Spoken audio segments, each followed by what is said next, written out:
Mike Robertson, Charles Malet, thank you for joining me in what's going to hopefully be the weekly trenches. Yeah, if we have the stamina, which it's probably slightly too early to make a judgment call on that. But I think it's a good idea. It's a very good idea, and we'll hope to make it a good one for weeks to come.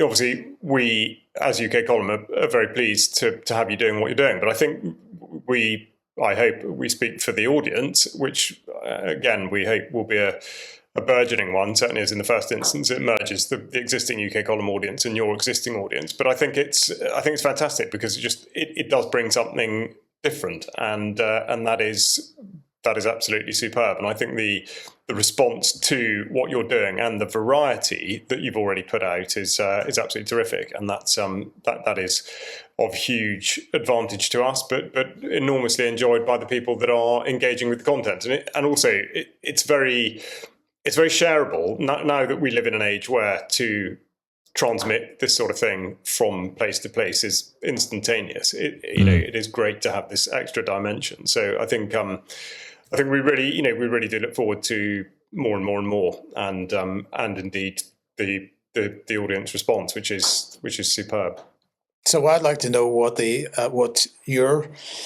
of response you've had, and I'm actually quite interested to hear what kind of response you had to last night's interview. And I probably shouldn't say last night's because I'm not sure when this particular discussion Titanic is going to go out. The Titanic one, because I have an interest in that area. I mentioned on the news yesterday, Jeremy, that my uncle, I don't know if you've ever seen the skyline of Belfast, but the skyline of Belfast in certain photographs is dominated by these two massive cranes, big yellow cranes that are called David and Goliath. And my uncle project managed to build those in the 60s, 70s. Oh.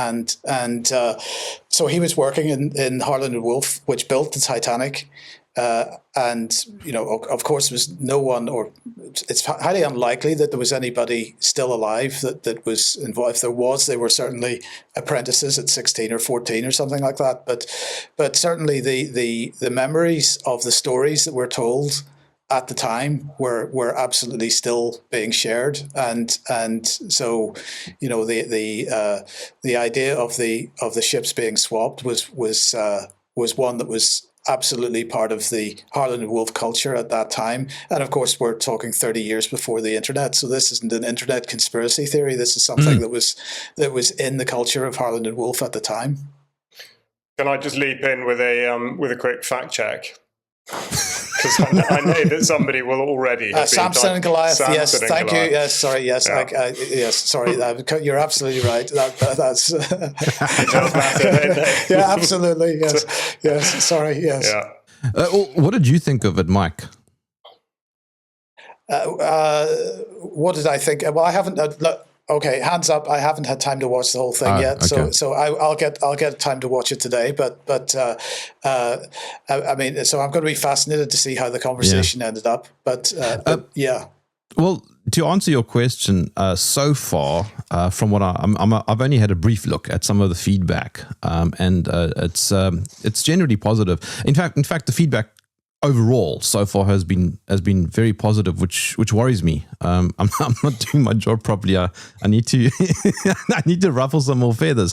But by and large, with the Titanic discussion, it seems to be positive. Although there are one or two weird comments like, why are we discussing this? It's a sort of Ben Shapiro mindset. Well, it happened long ago, so who cares? But it does matter because it's about rectifying or revising fabricated truth, and it actually isn't just a random story. It involved J.P. Morgan, a significant central banker. So that is a really key point. I was on a discussion recently, and it was involved. I can't remember exactly what the context was, but I was giving a little bit of historical background just in a lead up to describing events that are happening at the moment, and somebody interrupted me during the conversation and said, "Why are you telling us this? We don't need a history lesson." We absolutely need history lessons. We've got to understand the context of current events. We've got to understand current events in the context of what's happened before. And when we're talking about the likes of J.P. Morgan, he is the precursor, or he was the precursor to exactly the kinds of mindsets that we're seeing operating today. And if we don't understand that what we're seeing today is ideological in a sense, and we've seen it actually many times in the past, if we can demonstrate from because you know how it is, events happen, and evidence around those events tends not to come out for significant time afterwards. So actually we can learn a lot from looking at historical evidence. And if J.P. Morgan was prepared to pull that particular gag, then, you know, one of the comments that is often made is, why would they do that? Well, you've got to understand what has been done in the past to understand why people would do things in a particular way today. And without understanding history, you can't understand current events. I'm going to say that you know, one of the things that surprises me most in recent months about people that are saying that they are interested in the truth is that actually quite often they're not. And whenever a competing idea comes along, they find it very, very challenging. And they're not willing to consider that competing idea because it is in competition with their established ideology. And I think this is a very dangerous position for any of us to get into. And we've got to be absolutely challenging what our perceptions are, what our inbuilt ideas about what's going on around us are. We need to be challenging those every single day. Am I right about this? And if we're not challenging that, then we are no better than mainstream media. But that's exactly correct. And I mean, somebody asked me the other day, why don't you bring on the other view to let's just say now the Titanic, right, or the Apollo mission? Why don't you bring on somebody who disagrees with your guest? Well, what you're effectively saying is bring on somebody from the mainstream again. So no, because that's not what I'm doing. I'm trying to present competing ideas. I don't want to perpetuate the established ideas because you can get those everywhere. I think that's really important. Yeah, it is, and I think we need to be careful not to totally overlay the mainstream with the suggestion that everything that comes from the mainstream is bad and wrong or lazy or compromised. But I would say that the fundamental part is that, like you say, with the opposing view, what they mean is simply presenting or representing the paradigm. And that's of no interest because it is the paradigm. The whole point, going back to exactly what Mike was saying, is to challenge everything. And if the result of that remains to be uncertainty, well, that's fine. And that's what we have to accept, because exactly like what we were saying, we're talking about the Church of England going back well over 1,000 years. I wasn't there. You weren't there. We don't know. But I think we have to be absolutely prepared to introduce the element of doubt. And if you think of, in terms of sort of fables from the modern era, and I don't mean fables as in they're completely untrue, but the stories that get slung out at a very young age to children, it's part of these sort of building blocks of what it means to be dipping your toe into the waters of history. I mean, the sinking of the Titanic is absolutely something that everybody knows about or thinks they know about, in the same way that the Twin Towers perhaps represent the same thing for the earlier part of the 21st century. And if you're not prepared to think, like we always say, think critically or just think at all about it, then you're setting yourself up for a fall. And also it seems totally illogical to pick holes in one thing and then imagine that everything else just stands up.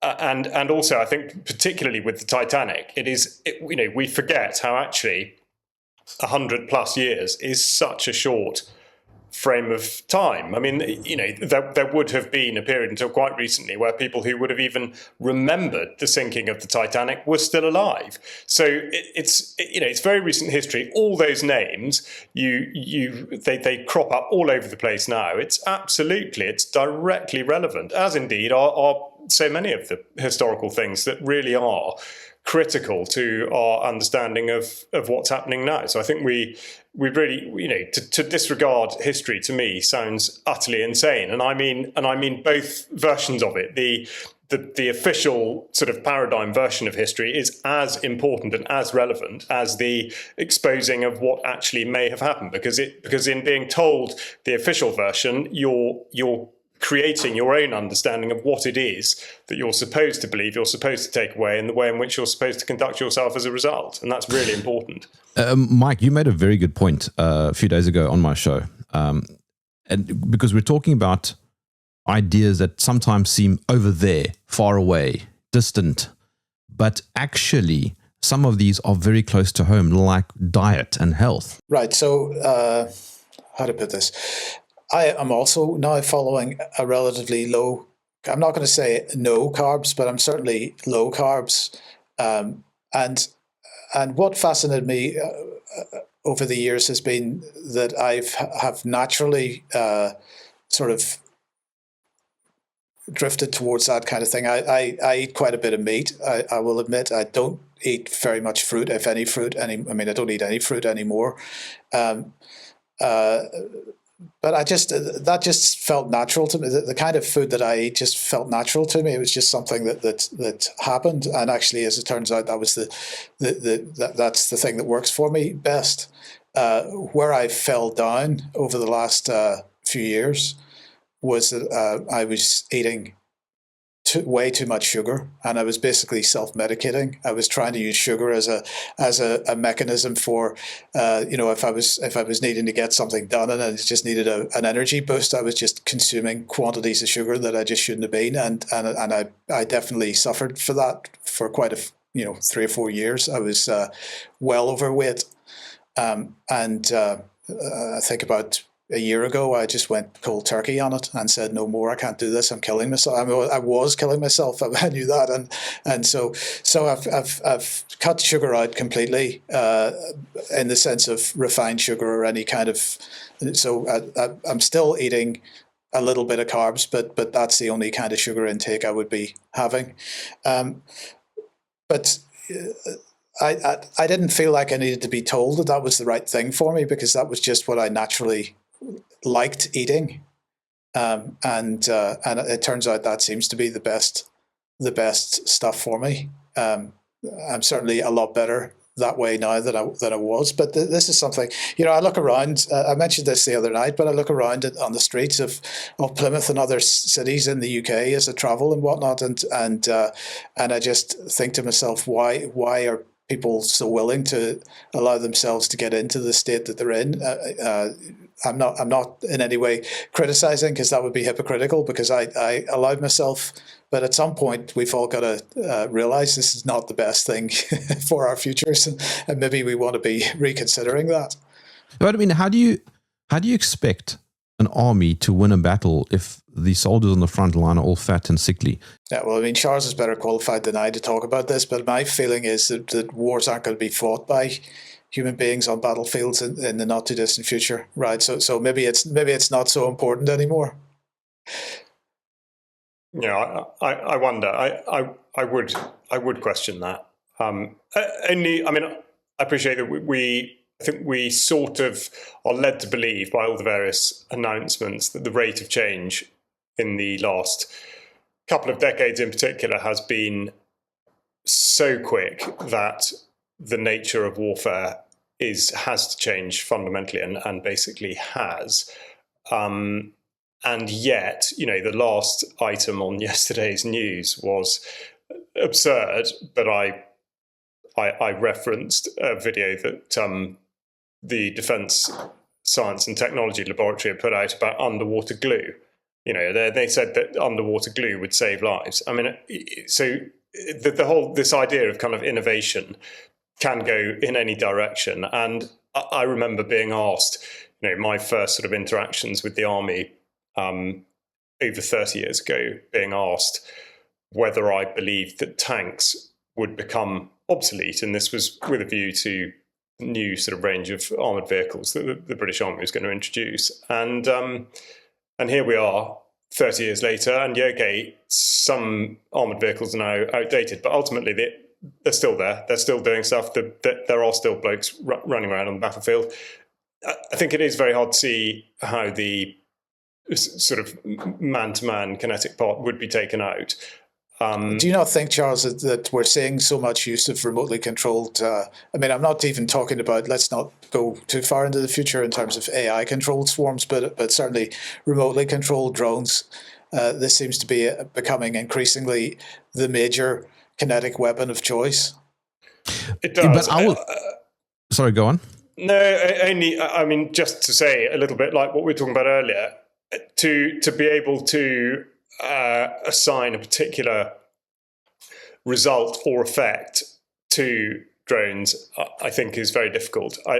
I'm not aware of there being a mechanism by which we can judge their effect. I think it's very easy to talk it up, and I'm not suggesting that they're insignificant, but actually compared with if one, they are sort of, I regard them as being a mechanism of indirect fire, but there are many other ways in which you can fire indirectly at an enemy or at people and still produce absolutely devastating effects. So I agree with you, but I'm just not sure that we really know enough about the effect and indeed the symmetry of that effect in terms of cost, manpower, and supply. I don't know. I just don't know. I was being metaphorical when I said soldiers on the front line because I'm referring to the information war. So, for example, you have people sitting on their couch eating junk food while scrolling through Telegram and forwarding things that they see and going, "Oh, something must be done."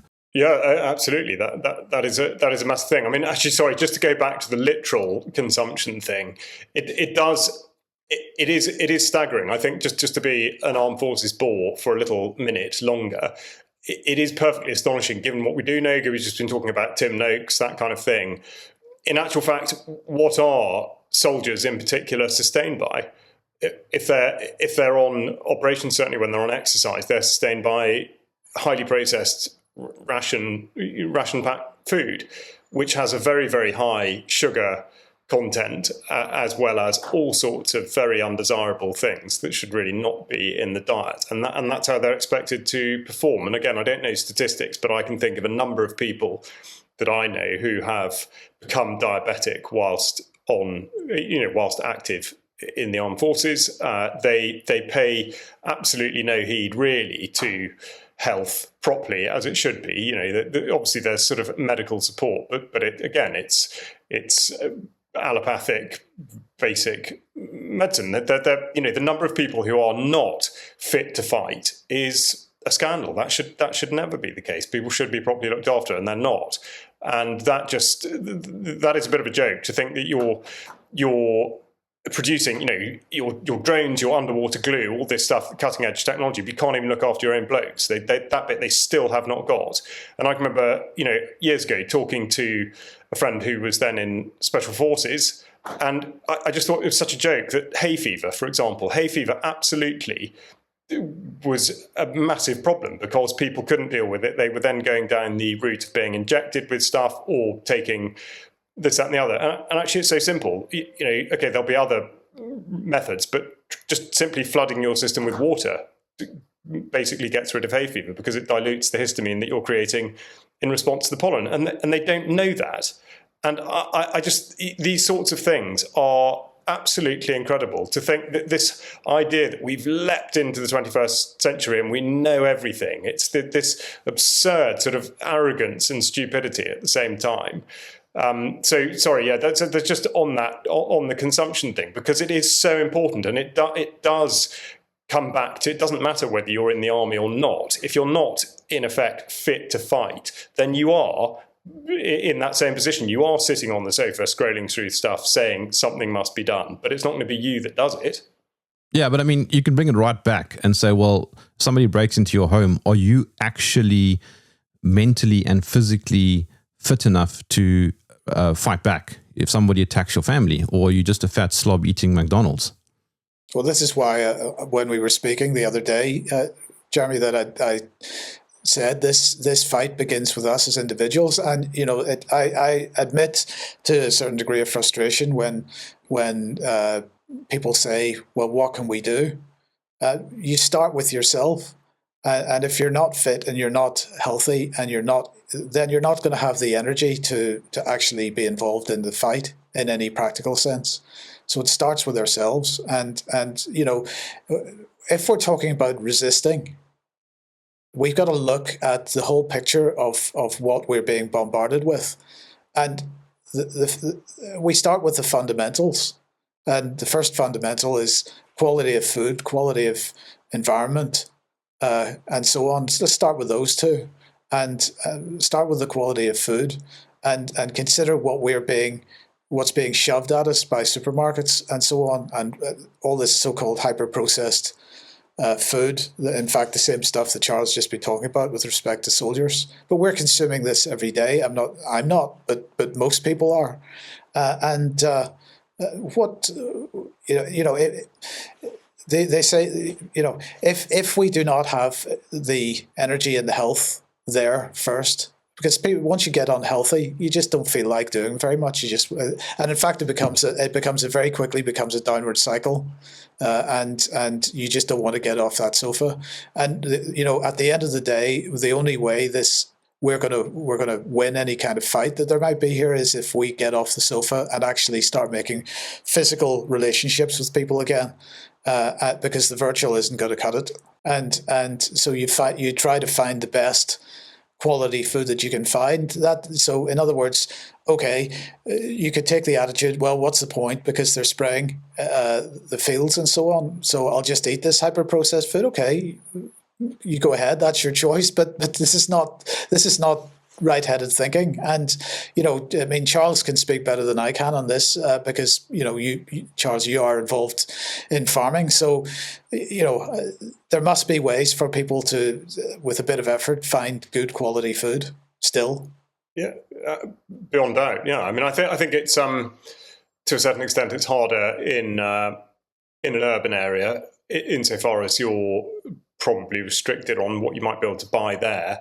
And I think also there is a tendency for sort of so-called farm shops in places that aren't really that close to farms to perhaps, I mean, this is a huge sweeping generalization, but perhaps to stock stuff that is sort of dressed up as though it's perhaps organic or chemical-free or whatever, and in actual fact, it isn't.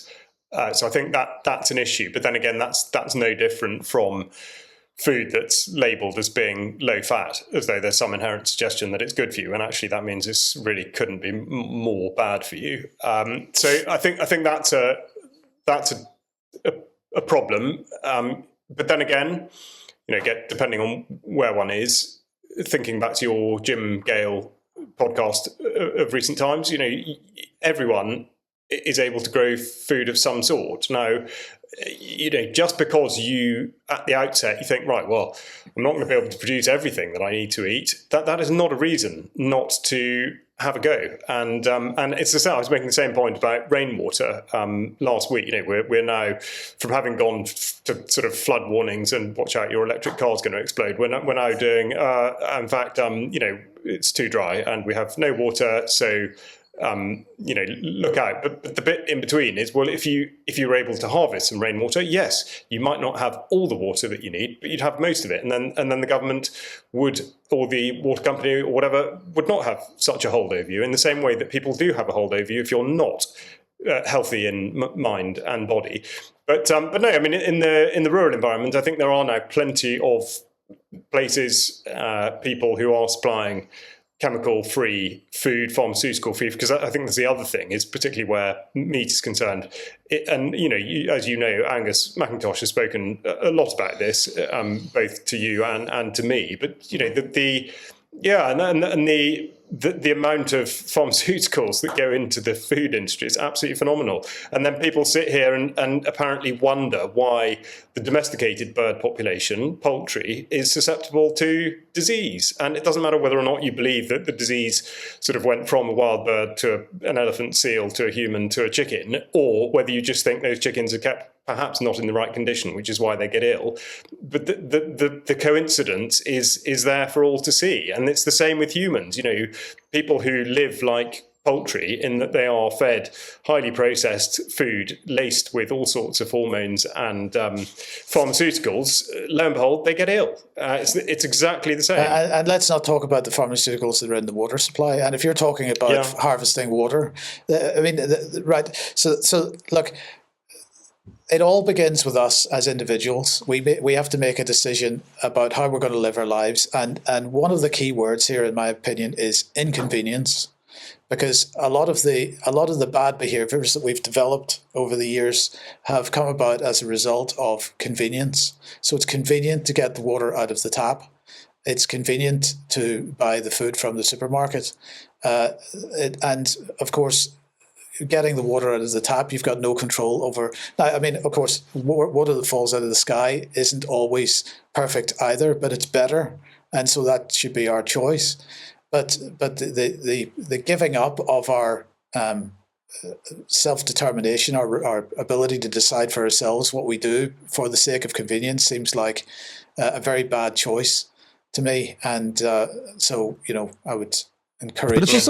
But it's also about laziness. I mean, I'm adding to the convenience and laziness go together. For example, Charles, you mentioned Angus. Now, I'm still going to get him on my show because he's got such a beautiful insight into food and soil and getting back to healthy living. If you see the way his chickens live, you'll understand why he's so passionate. His chickens are genuinely free range. They can fly away, but they choose not to. And I asked him, does this affect the price of your eggs, for example? And he says, yes, it's slightly more premium. But then he says, but what is the price of your health? Because eventually, if you keep eating low quality eggs, it's going to potentially affect you, and then you're going to end up having to medicate. So you have to kind of figure out where that balance is in terms of what you're willing to pay for a better quality result. And the laziness aspect is people are not willing to go and look. So, for example, we get delivered a literal basket of fresh vegetables from a farm that's maybe 20 kilometers away. Yeah, absolutely. But I think in the UK, I mean, obviously our population densities between the UK and South Africa are quite different, certainly in particular areas, and obviously the way in which food is therefore produced. But the principle is the same. And in fact, I would defy anyone in the UK to find somebody producing the type of food that we are talking about that isn't completely having their supply outstripped by demand. That they can't produce enough. So and one has to expect that, you know, let's call it market forces will dictate. And so it's not that the supermarket industry or the food cartels will collapse, but certainly they will have to cede ground, because, I mean, in the literal sense, in that it's not more and more people who hold land, particularly people like Angus, who have not, okay, he has family backgrounds in farming, but he'd not grown up professionally doing it. So he comes in with a new perspective and he sees what needs to be done and sees how it can work. And he's not hamstrung by the prejudice, for want of a better word, that somebody might be, particularly in the UK where they've grown up with it. And this is going to sound overly critical, but it happens in every industry. You know, if you've grown up with it, you're far less likely to question it and challenge it. And therefore you go straight into it and you're on the hook with regard to subsidy here, certainly, and this, that, and the other. But actually, those that have seen that not only is there a business case and an environmental case and a, let's say, sort of practical farming case for doing it, for working with nature, once you've seen that, you don't go back, because you realise that the whole system absolutely does work. And again, for the for the UK audience, the Angus McIntosh obviously been doing this a while in South Africa, but Julian Rose, who again I've recorded a couple of interviews with, and he's been he's a long-term supporter and correspondent with UK Column. He's done this for decades, and he converted an 800-acre estate in Oxfordshire bit by bit into what was then called organic. That's more of a certification term, but he saw that being subverted in the same way that everything does, in that it started for exactly the right reasons, improving the soil health and providing something of sufficient nutrient density to the person that was going to eat it, for which you pay a premium. But then again, if the cost of that is to be weighed against that of your life, really kind of reasonable to spend a bit of money on it, and indeed realise that it goes further. But he made it work. So he would let out small bits of land to tenants on the agreement that they would not introduce chemicals into the soil, and then he was able to push on and make a business of it. So he wouldn't have been able to do that, and it wouldn't stand today if there wasn't demand, if people didn't understand it. But the more and more people that do not just see that it is being done and it can be done, but that they can have a meaningful part in it, then the better. And it absolutely is out there. And also the idea that, like going back to Julian's model, to approach landowners to rent out a couple of fields and start doing your own thing, raising livestock, it really is not that. It's not that difficult, and it's work, but it should be something that you're able to derive pleasure from. And when you consider that you're putting time in, and that's time that you are actually being paid back in, with a product that in many cases money can't really even buy, so it's totally worth it. We live in a world, sort of like it or not, and almost all parts of it. There are luckily still some isolated and remote parts of the world where they don't have to make that compromise. But for the rest of us, we do live in a world where we compromise with absolutely everything. And so to take the view that you are, primarily you're, as Jason Christoph would say, progress, not perfection. But the idea that you're, by and large, eating as much of the right stuff as you can and you should, and you feel good for it. And I think, just think of all these sort of the old adage, talking about food that either agrees with you or doesn't agree with you. It's such a sort of grandparently thing to say, and yet it's absolutely true. You can, I find, if you stop and think about it, you can tell absolutely whether something does or does not agree with you. And it should be the same thing with drink. I mean, if you drink to a point where either during the drinking session you are realizing that it's not agreeing with you, well, then you've overcooked it, or you stop. And it's the same thing with the following day. And if you're not getting that sense that your ability to function at a high level is being compromised, then and you are deriving pleasure from it, and you don't believe it's going to sort of curtail your life or affect your friendships or your professional or whatever, then yes, okay, it exists, and therefore that is that. But I think one does need to have a discipline, and you have to draw the line somewhere, because otherwise, what about Cocoa Pops? 2 packets of Cocoa Pops, and then the next thing you're back on the sofa and you're not able to function at that level. So yeah, it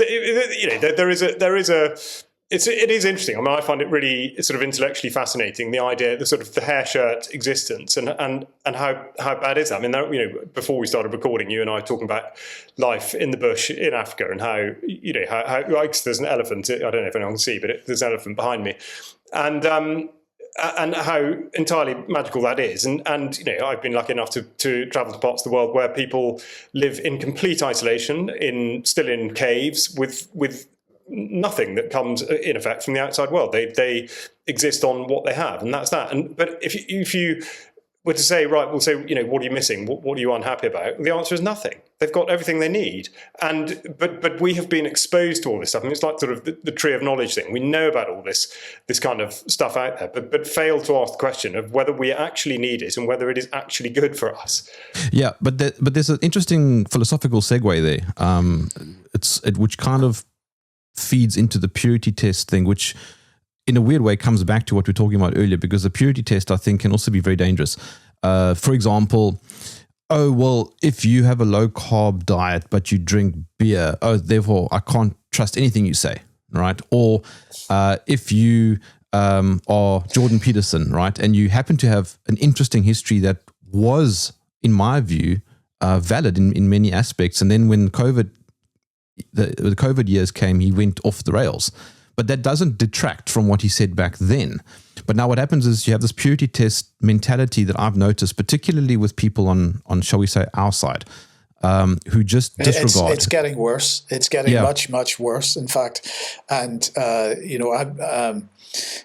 earlier on at the beginning of this conversation, I was saying, we've got to be challenging our own viewpoints on a regular basis and so on. And I guarantee that somebody, when they heard that, will have said, but Mike, you're a limited hangout because you don't cover this topic or that topic or the other, right? And that doesn't mean that I don't consider these topics, right? Because of course we consider these topics, but if I'm clearly not going to talk about something that I'm not confident that I'm qualified to talk about, number one. So don't expect me to talk about your pet topic because that's something you know about. And the other thing is the expectation that any commentator or anybody that's covering a news topic or so on is there to reflect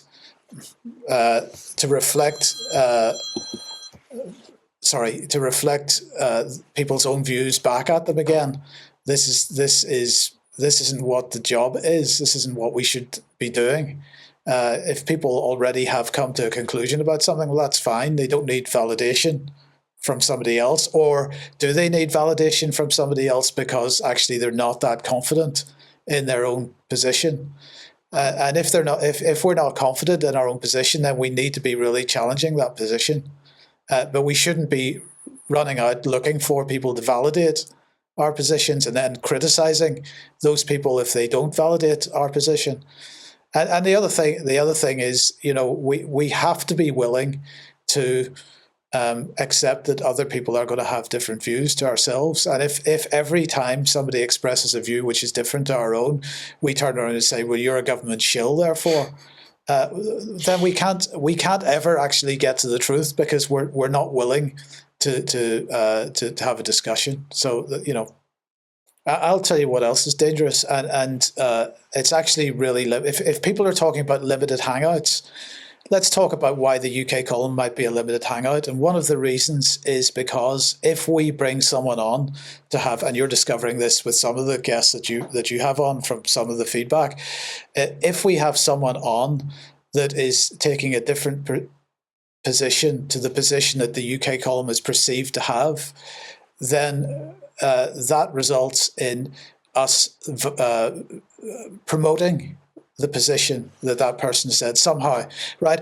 If the BBC or Sky News or any other media outlet, a mainstream media outlet, has somebody on that takes a different position to the platform that they're on, the channel that they're on, the BBC isn't accused necessarily of promoting that person's position because the BBC is allowed to bring somebody on to find out what they think, to challenge what they think. We're not allowed to do that for some reason because every time we bring somebody on that is perceived as being on the wrong side of the argument, that becomes, therefore, we are promoting the wrong side of the argument. And this is extremely dangerous, in my opinion. We should be able to and you're starting to push the boundaries of the types of guests that we have had on in the past, and that has certainly challenged in one or two cases some of the people that have watched, without doubt. Tom for example. And I think this is great. This is absolutely what we should be doing. But people have got to drop this idea that if a platform has person X on, that platform therefore is promoting person X's opinion or agrees with person X's opinion. We might choose to present an interview with person X because we feel you need to know what person X's view is for you to help you come to your own conclusions about what the truth is about a particular point. That doesn't mean that we agree with everything that somebody is saying. And I just feel that is a problem of that where organizations like us end up being limited by as a result of criticism that really shouldn't be a thing. I don't know, Charles, if you've got a thought about that. Yeah, well, I do agree. I think the bit that's always rather nebulous is trying to ascribe a reason, and it to me, and it's going to be individual to a large extent, but it does seem that if one considers, say, sort of late 2021 to be to have been the sort of high point of unity, let's say, against the mounting tyranny of all the pseudo-health lockdown nonsense that was then driven towards absolute division of society by virtue of whether or not you'd had a novel, untrialed pharmaceutical product. So basically, if you were at that point in one camp where you felt like you were part of a unified body, in that you shared a common enemy, let's say. It doesn't matter whether that enemy was actually embodied by a person or an organization, but there was a sense that you belonged to something. And I think that now that carpet has been whipped away, and the common enemy is not there. It's now splintered, and there are a multitude of things that are out there, like health, like climate, like gender, like all these ridiculous narratives that people do have different views on, and that's a contrast. It was there wasn't really much nuance to the taking the view that lockdown as an affront to liberty is simply not conscionable, in the same way that taking a pharmaceutical product that you didn't need and didn't want, just it was so binary. Whereas now there is nuance. And so, to go back to Kennedy, I think people had allowed themselves to believe that sense of unity meant that we all agreed on everything.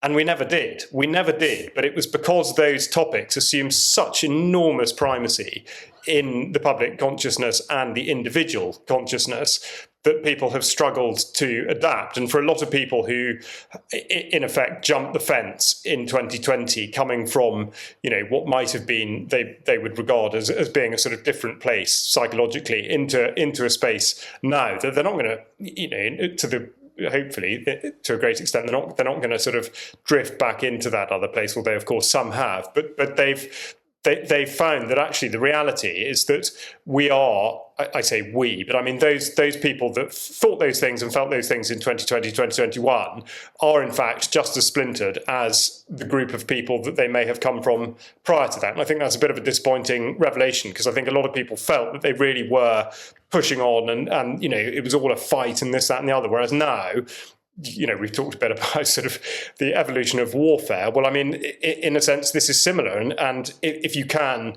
discombobulate your enemy by presenting multitude of targets that are either very difficult to locate and strike and whatever, then you're doing very well. And I think that is sort of what's happening, which is why we get this thing of, well, you didn't say the one thing, or how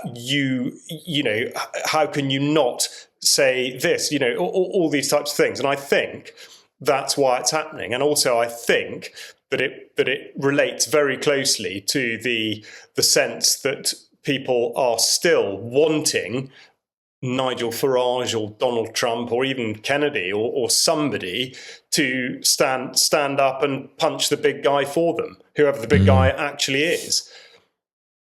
But nobody's going to save you. Indeed. No, we've got to save ourselves. But I mean, just to finish that point, Charles, I mean, I'm not sure we agree on everything. I hope we don't. No, I mean, that would be so dull. It really would. And also, if we agreed on everything, we would learn nothing from one another.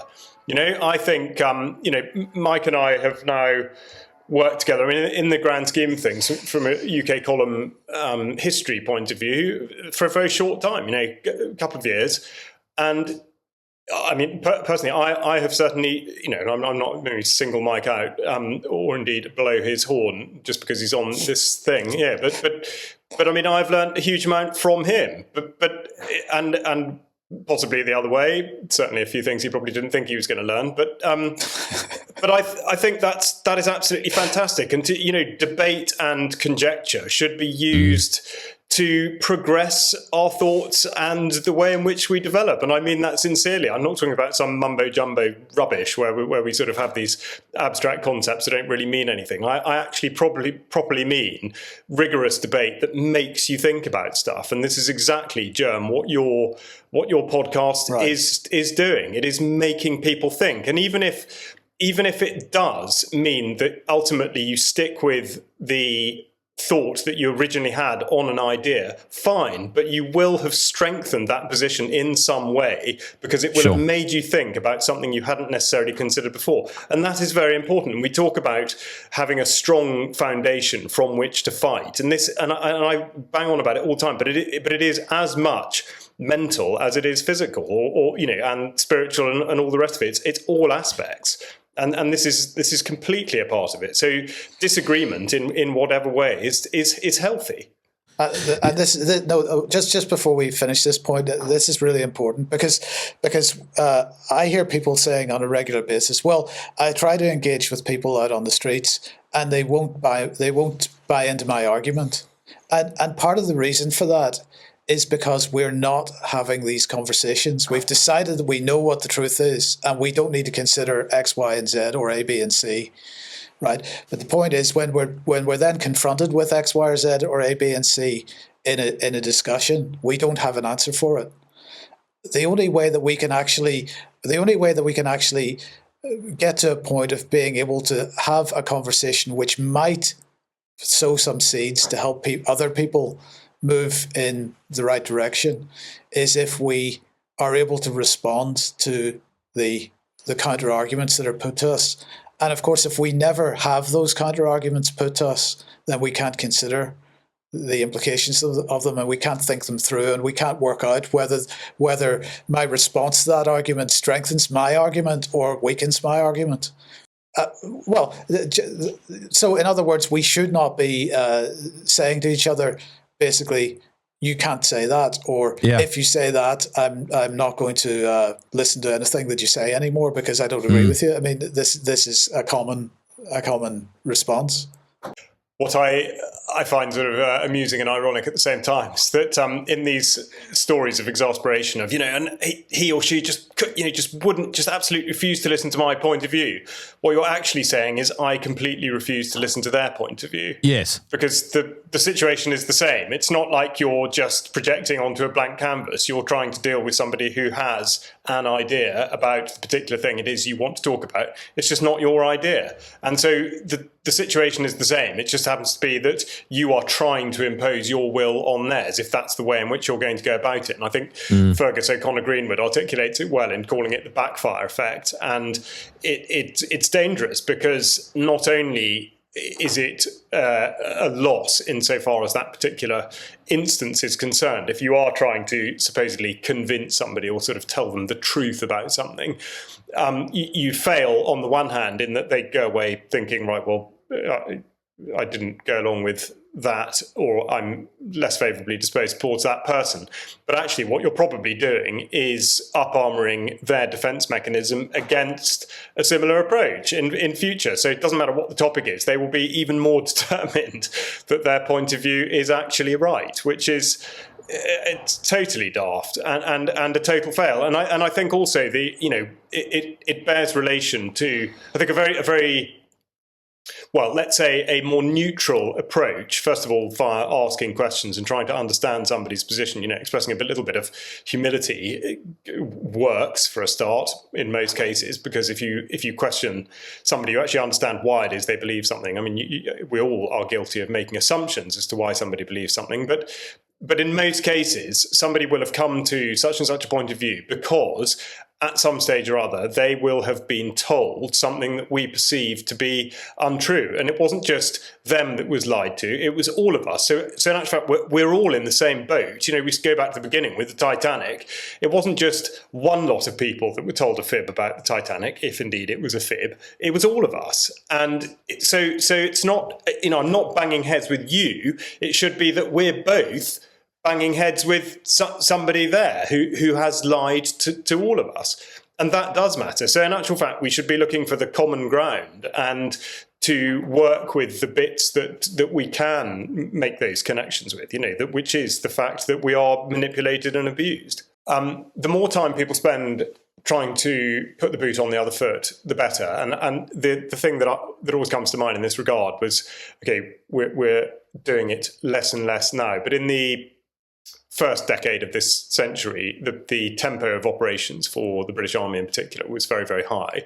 And we were causing more than a nuisance in certainly Iraq and Afghanistan. And there was huge public support for it because of all the charitable stuff that was going on and this, that, and the other, and the line that was changed from it being a sort of military campaign to a political one, you know, keeping our streets safer, and a whole load of stuff that was fundamentally untrue. But the bit that I always found odd was that I've never come across anybody who imagined the situation in reverse, in that the Taliban or the Northern Alliance or, you know, let's say any force, body, whatever, in Afghanistan had taken exception to the way in which we were doing stuff in this country, and they deployed blokes to Dover, and there was a company or a battalion or whatever patrolling the streets of Salisbury or Amersham or whatever. How would we feel about that? Would we think, oh my goodness, this is what we've been waiting for, thanks so much for turning up? Or would we think, I'm not sure we really want you here? And people never, ever consider that. Why not? They should, because you know, they're considering it in a certain sense with the immigration issue.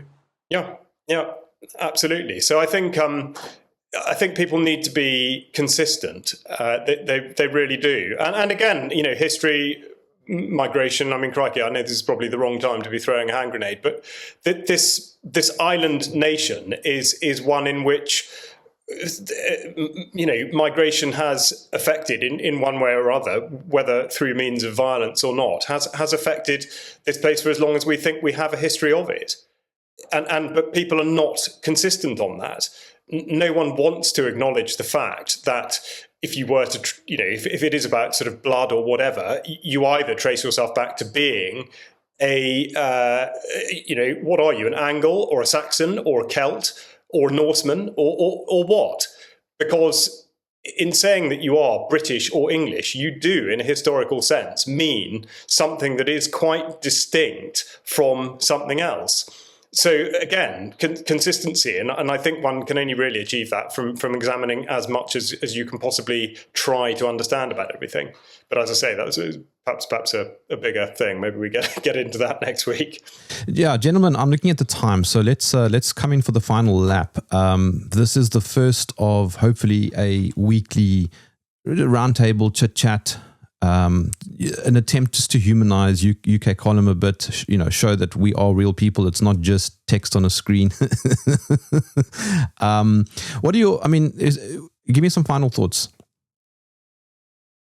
Well, I think it's been a really great start. I've really enjoyed this, and I hope it sort of relates to people that are listening, because I think it can evolve to incorporate a lot. I think as we progress, I think to relate this to particular specific things that are going on in the world and that we have been reporting on, I think would be really good. But you know, it's kind of setting down the foundation of sorts today has been fantastic. But I did actually jot down some notes beforehand of sort of news talking points that I would perhaps like to get into next time. Because it's crazy. I think to go back to the idea of discussing this stuff with other people, to be able to introduce into discussion things that people may not know about, and you can simply pique their curiosity by mentioning them, as opposed to grabbing them by the scruff of the neck and trying to ram them down their throats, I think are very useful. And there are, you know,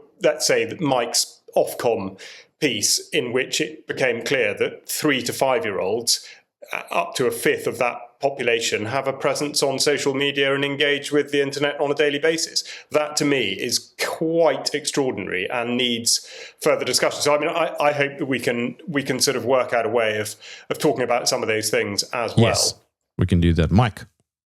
Yeah, I mean, these kinds of formats are great. And because I suppose one of the other criticisms that we get is we don't cover topic X, Y, or Z. We don't have time to cover all the topics in the news program, and if we can, expand on this format somewhat, we can go into those topics. Maybe cover stuff that we actually haven't had on the news as well in a more relaxed way as well. So I'm looking forward to this as we go. Chemtrails. Chemtrails.